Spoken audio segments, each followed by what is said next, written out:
want to talk about faking it. Faking your way through a solo. And I want to show you a couple things you can do to get started doing this. Now, the fact is, if you're jamming, somebody might sing a song that you don't know, that you've never heard. If you can follow along with the chords, you have a chance of playing a solo. I mean, this is what we see bluegrass players do. Make no mistake about it, an arranged solo is usually better than an improvised solo. If you have more time to spend with a song, it usually ends up better. But if somebody, just says, hey, take it. Oh, okay, what do I do? How do you even start? So here's a couple tricks, okay? One, I want to show you this. This is a G chord. I don't even have a hand here. It's just D, B, or D, G, B. Those three notes are in a G chord. Those are going to be one of the starting notes for your solo. And maybe we could add this one. That D note right there. So one thing is to just have a good solid entry. So I want to show you this. Like if the starting note is this one, like for Rocky Top. Wish that I was. Here's your intro. You put your pinky there and you play chromatically, and now you go like a banjo player. So somebody's singing a song that's up high on this note, like Rocky Top. Wish that I was on old Rocky Top.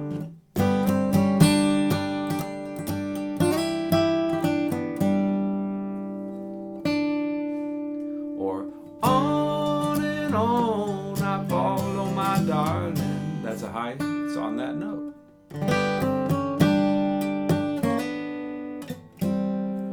Okay, now what if it's this note? Some glad morning. What I like to do for that is I actually move that B note to here, and I usually double stop it like that.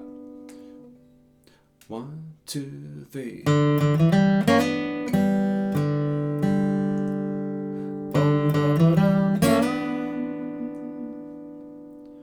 Okay. What if the note is here? Run, old Molly, run. I like to walk into that.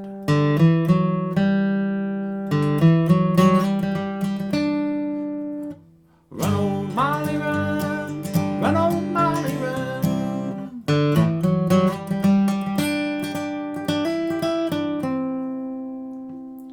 Okay. What if the starting note is here?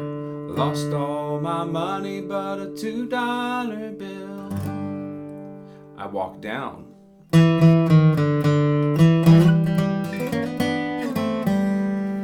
So I've got one that starts high.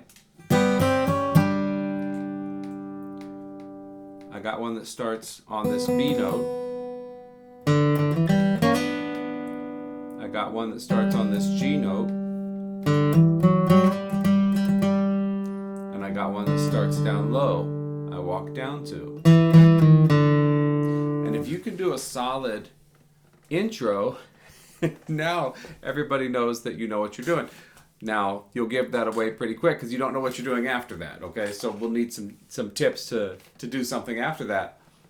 But that is one way to start a solo, is just have a few really solid kickoffs or intros to the solo. Now, what if you choose the wrong one? It doesn't really matter because you'll probably end up playing a harmony. Okay, so let's talk about the next thing. And I call this playing the contour of the song, meaning the ups and downs. When does the song go high? When does the song go low? So we're going to play the contour, not necessarily playing the song, playing the contour. So here's an example. Let's say I'm doing Bury Me Beneath the Willow, and I take a good guess. I say, I think the melody's going to start here, and I go.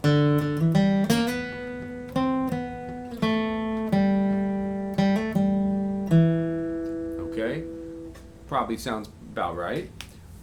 And I'm trying to go up when the melody goes up. I'm actually not trying to play the exact melody. I'm just trying to go up and down with the melody. What if I thought it started higher? What if I thought it started here?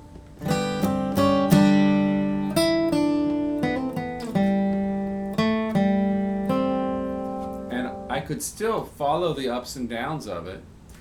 And if I'm wrong, it's probably like a harmony note. It probably sounds pretty good. Just following the ups and downs of the melody. What if I thought it started lower?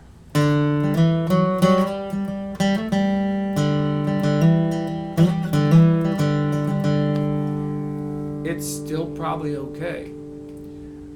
So you take a good, solid guess at what you think the kickoff is going to be, and then you basically play the contour of the melody following the scale. What scale? A major scale or a pentatonic scale, something like that. And you'll probably get pretty close. And then my last tip for this is hold the small chords. So here's a small C chord, or here's a small C chord, and here's a small D chord, or here's a small D chord. Get a look at that. That's a D chord. That's a D chord. Here's a C chord. That's a C chord. The G chord is basically this, or maybe there's one up here. But if you hold the small chord as the chords change, my heart is sad and I'm in sorrow, weeping for the one I love. When shall I see her? Oh, no, never, till we meet in heaven above. Then even if you don't get the notes of the melody right, you'll get the notes of the chord right, and that'll make sure you sound good.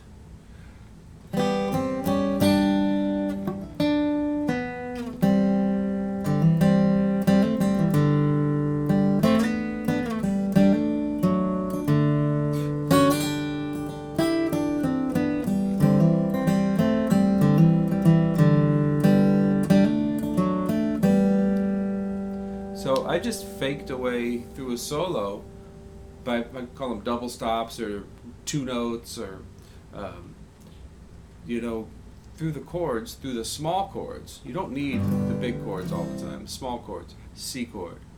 This C chord has 2 or 3 double stops. There's one here. There's one here. There's one here. This G chord has double stops. This D chord has double stops. My heart is sad and sorrow, weeping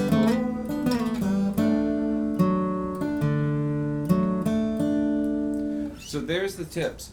The 3 tips again are good solid intro to a chord note, one of these.